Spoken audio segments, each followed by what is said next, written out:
Welcome back to Season 3 of the Miscarriage Rebellion.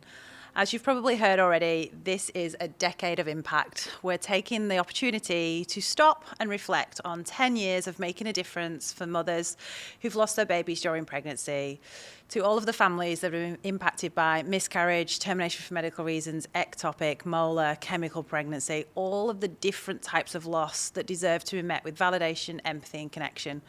We're taking a moment to also acknowledge those people that have walked alongside us during this experience of building and founding a national charity and helping us to show up by showing up for us. And one of those wonderful people is Keira Rumble. I'm really excited to have Keira, you here with us today on the podcast. Thanks so much for having me. It's nice to do it face to face. I know. I feel like we've done this before, but they've been like Zoom, and we were just talking about last time you came on. Yeah, with my son's headphones on, and yep. And we will link to like previous episodes that you've done. This time we do want to talk about some of the work that you've done to support pink elephants. But before we get to that, it is always nice to kind of acknowledge and ground ourselves in that lived experience. So if you want to kind of share a little bit with the listeners about why you're so connected and so passionate about this space. I guess it's all about the lived experience, right? So I never imagined that I would be in the space that I am now. My mum, very, very grateful to have, 4 kids. And I just assumed that pregnancy would come really easily to me, but as we know, it definitely didn't. I've had, over 10 plus pregnancies, and I've got 2 living babies and IVF babies. And, even as recent as just over a year ago, we had a loss. And it's just, I'm now at peace with, this is my journey. But I just remember so clearly thinking to myself, I feel so alone and I just don't want anyone else to feel like this.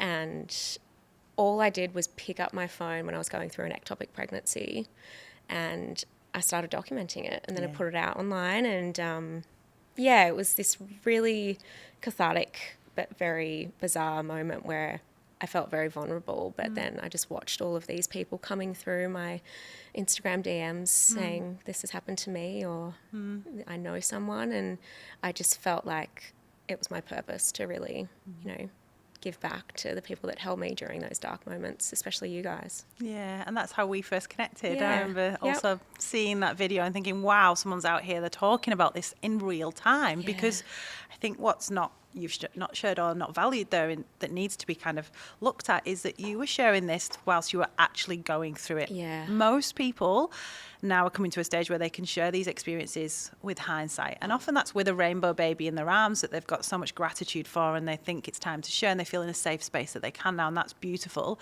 But it is still so very rare for people to share when they're literally going through it. Yeah. I remember I had surgery because it was a ruptured ectopic pregnancy, and I had just gotten home from the hospital.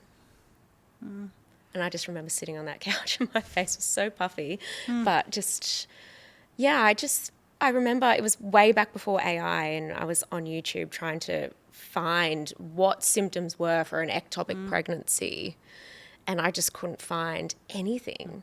And I was like, if I'm having this issue, how many other people are going through this? Yeah. Because for too long, particularly the experience of ectopic, it's just seen as an early miscarriage, and it's not been kind of met with the support, the information that you need to even get the health support that you need, right? That's how the medical management of it, and that you kind of experience that medical gaslighting. Yep.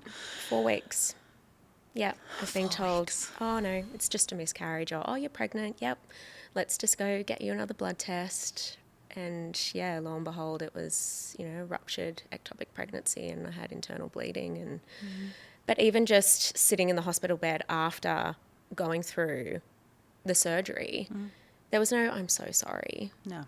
I had the exact same experiences I've had with many other positive pregnancy tests of seeing that positive line.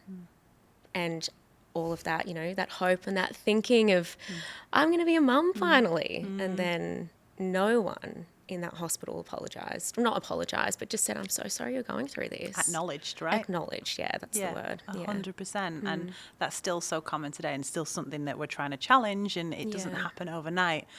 It takes women like yourself to share these stories. Yeah. And I guess then that also brings us really nicely to the work that you do through your Bound by Love campaign that I can't, I'm just like brings me to tears. Yeah. But I think it's just absolutely incredible. I don't know if you think want to talk about that. Yeah, I'm still so speechless, especially how last year, last year was the second year. The first year was, still amazing, but we wanted to have something that was this symbol of sisterhood almost, of, you spot another person wearing the shirt and you know. And it's just never in my wildest dreams. I mean, we sold out so quickly, and I even said, okay, I'm going to do another smaller order to hold us out until this year. And I was expecting a few hundred, and it was over 1,000 people saying, I want a shirt, which just, it breaks your heart, but it's so special that it's just this symbol. Yeah. And it is that. I know that I see them, even in my local community, people that I don't know, and I'll be like, oh my God, that woman's wearing a T-shirt at my local cafe. And it's just this gentle nod and really beautiful acknowledgement that we're in this together, we've been through this, and they matter, our babies matter. It's just, I'm a bit nervous to top what we did last year. I'm like, what's the design going to be? But it's just, and even just grandmothers that have had their daughter go through it and they've lost their grandbabies, and just wanting to wear it or gift it. It's just so special. It really is. It really is. Yeah. And talk us through, I think you did the design with Beck Bond, who's one of your friends. I know that from the Instagram world. But if you want to talk a little bit through kind of the design process and what was involved in those conversations. We are both ADHD girls, Beck and I, and it involved a lot of 2 a.m. messages and so many messages and so many iterations. And I think what I wanted from her was, she's obviously, well, not obviously, some people won't know her story, but she lost Otis, her little boy, and she just kept on saying, I would say this, over and over and over again to my little girl and to represent him. And I said, well, let's get this on a T-shirt. How do we symbolize that in a T-shirt? Yeah. And I knew the design, I knew the colors, and then designing a T-shirt is very tricky. Can you imagine? It was, I remember showing the girls in the office, which one do we like? And they were like, oh, and they all said, surprisingly, not the one that we ended up going with, because I was like, I'll take on your feedback, but this is the one we're going with. You knew, right? Yeah. You knew. Yeah. Yeah. And it is such a beautiful representation. Yeah, it's beautiful. And I think I talked about this with you offline as well, but nice to bring it into the conversation here, is that it raises money for 2 organisations. Yes. So obviously I'm incredibly biased and love pink elephants, but I love that you raise money for Birds of Hope as well. Yeah. And what I love that you do for our community is that you bring together all losses and you validate any type of loss. Yeah. As grief-worthy, as in need of support, empathy, all of the things that we know really make a difference to a woman and her partner feeling seen and not disenfranchised. How important was it for you to kind of choose to take that path? So important. I mean, 2 of my best friends have both gone through TFMRs, and I've seen Jade specifically go through, we connected over an ectopic pregnancy. We were then pregnant. I was pregnant with my son Hunter, and she was pregnant with Harper around the same time. And we went through that excitement together. And then I saw how much it destroyed her. Yeah. Yeah. And it really angers me that people have opinions about TFMRs when they aren't entitled to. 100%. And I don't think any mother wants to go through saying goodbye to their child. No. But when they are faced with such extreme medical complications like Harper, it's inhumane. Yeah. I see nothing but love that is involved in making those decisions as a parent. Yeah. And what is your main act is to love your children, right? Yeah. And when they make that decision, it's filled with so much compassion and love for that child not to suffer. Yeah. They did not enter that pregnancy wanting it to end this way. Yeah. Okay, so I think we really need to hear the lived experiences of termination for medical reasons, TFMR, and I think it's abhorrent that in 2026 we have anyone contradicting with any opinion that's other than that of the lived experience. Correct. You cannot talk to this.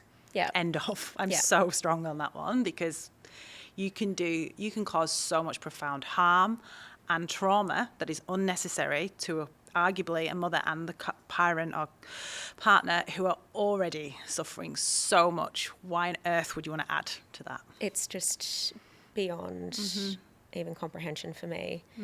And just seeing, so Rachel, my other beautiful best friend, you know, she's been through multiple TFMRs. She's also lost her living daughter and also gone through loss. So I think it was never even anything I never second guessed it because I have experience of miscarriage and ectopic, but I don't have experience of a TFMR, a lived experience. I've seen friends go through it. So I wanted to get those voices on. Yeah, I absolutely love it. And I can't thank you enough for doing that. I think that is exactly what society, culture needs to hear, that all losses matter, no matter the type of loss, no matter the gestation. We don't need you to frame it with how far along were you and all those things, because that doesn't matter, because that parent has a right to grieve the loss of that child, however which they need or want to, right? And then we had beautiful Danny sharing her story of Billy. And, you know, I think it's just so important to have every experience spoken about when they're comfortable. Yeah. And I think it's about creating safe spaces for people to feel like they can share in its entirety and what parts of it they want to share from their experience as well. And I think society needs to step up and do more for that. Because I don't think that with other issues like, I don't know, domestic violence, cancer survivors, we're not expecting those with lived experience to retell their story again and again and again and almost add trauma to change the system. Yet with the experience of these losses, it's still so misunderstood. There's still so many false narratives that exist around these losses that we have to still do this, right?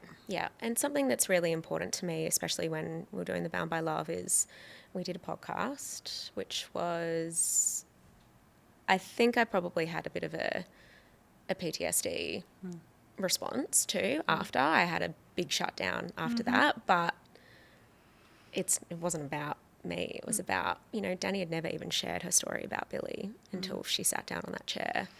And I'm a big believer in there shouldn't be any trigger warnings, because it is often the people that have never experienced loss that ask for the trigger warnings. And I really want to encourage people to sit in that uncomfortable feeling, because these women don't get a choice to go and scroll by. And that was one of the biggest things. And we had such positive feedback. We did, you know, get people saying like, you can't have a baby that's not living on the Instagram feed. Please don't do that. And most of the time I would engage back and say, this is the reason why we're doing this. And I was met for the most part with a positive response.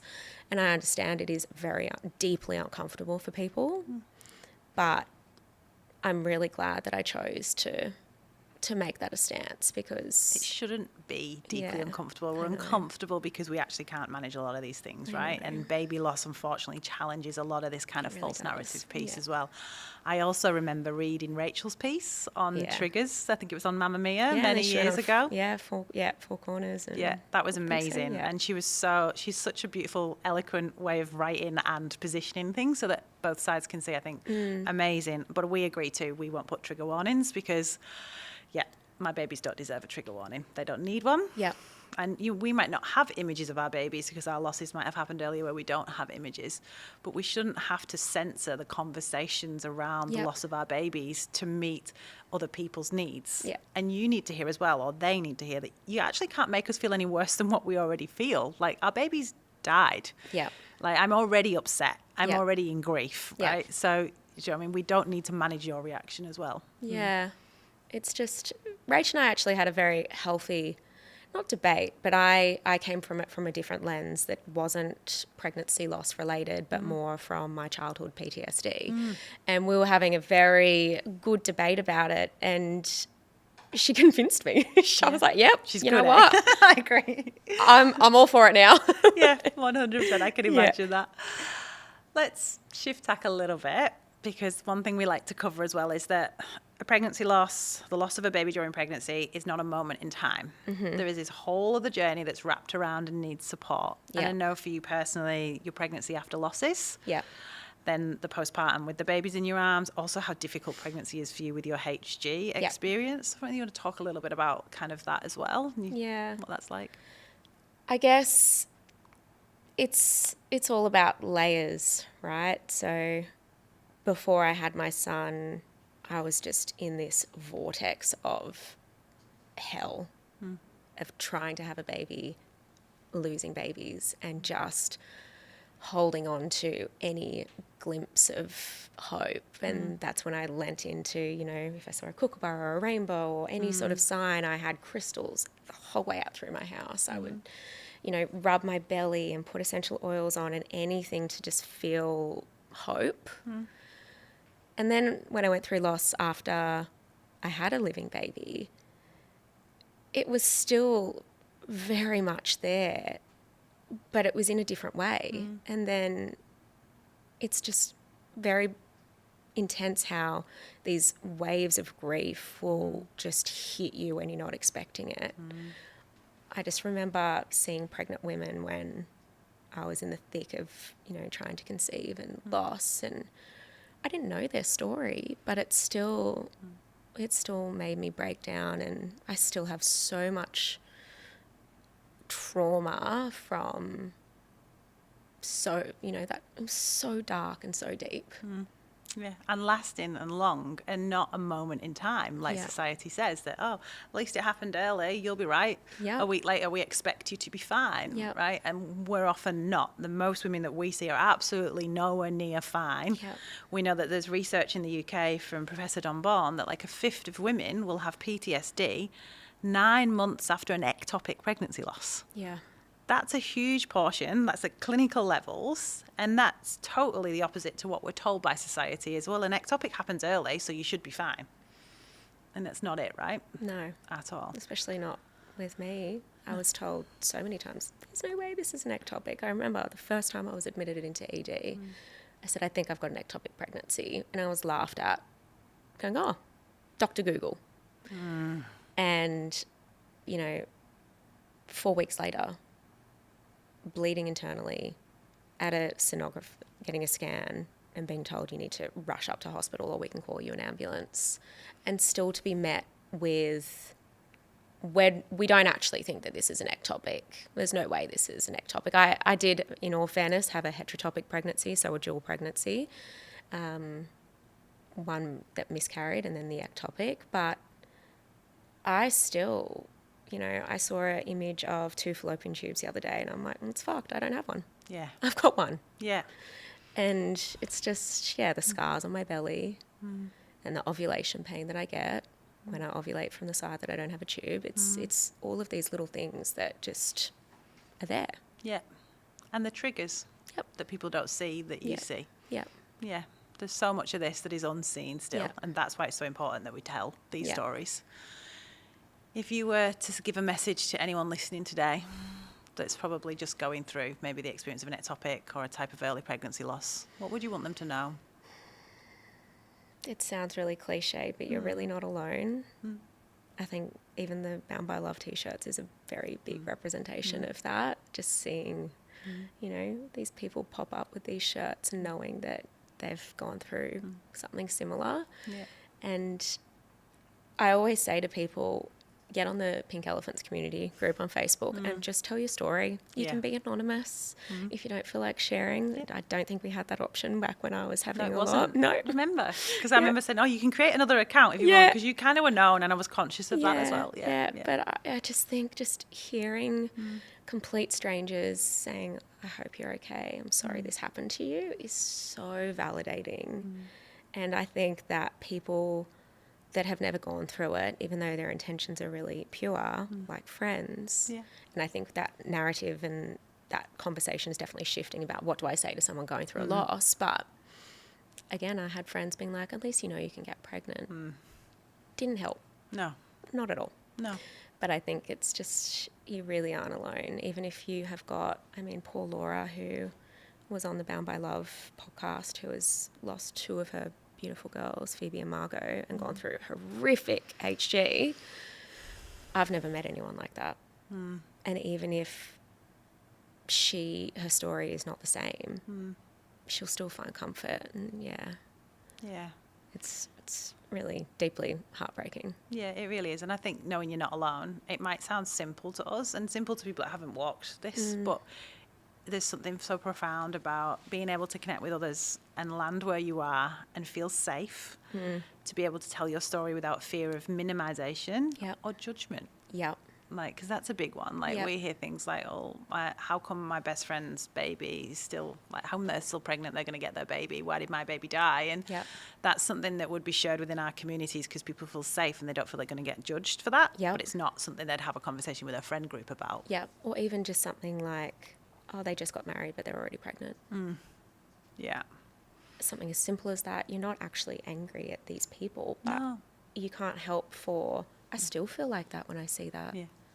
And you can't help it. And it's nothing, like, there's nothing wrong with you. No. And I think even just saying that in front of, friends that, like, you can't say that. But then if you were saying it to people that have lived it, they go, yep, I get that. Yeah. And that's the power of peer support, right? Yeah. People who get it because we've walked it too. Yeah. I want to kind of close on a really positive note. Yeah. So the Bound by Love campaign, as you know, you've heard all about that, and you managed to donate $70,000. Yeah. Like, I just want to take a moment for that. $70,000. Yeah. For an organisation of our size, that was incredible. And yes, we've talked about the impact in terms of just women being able to see other women and being part of a club with a gentle nod, and that's so incredibly validating when these stories are so minimised. But I also want to take an acknowledgement of the money, because that amount to us has allowed us to hire 2 new counsellors who come on board with Pink Elephants next week, quite literally next week. Yeah. And that allows us to grow our pregnancy loss circle program. And that's basically when you leave hospital and with a baby in your arms, you would often be given a mum's group, for example, where you can connect with other women and you can talk about your sleepless nights and what that's like. But you leave hospital without a baby and you get nothing. Yeah. And so our Pregnancy Loss Circle is a group therapy program that connects other women with lived experience of loss to hold space. It's facilitated by counsellors because they give some support as well. But I am just so genuinely excited because that program for so long has been so oversubscribed, and we have to really sadly say, sorry, we can't fit you in this one, maybe the next one.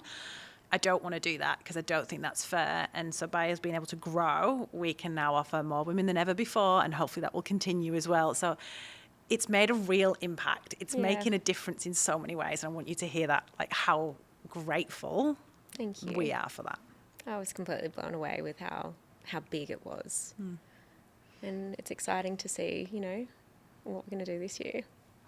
Yeah, I know. I need to start already thinking about it. I know, right? And it's one of those things again. Like it's like, okay, that's coming around sooner than we realise. I can't believe we're in. What are we in? End of March. It's April. No, don't. We're nearly at Easter. Yeah. Yeah. Thank you. Thank you. Thank you. Like genuinely, epic. Thank you.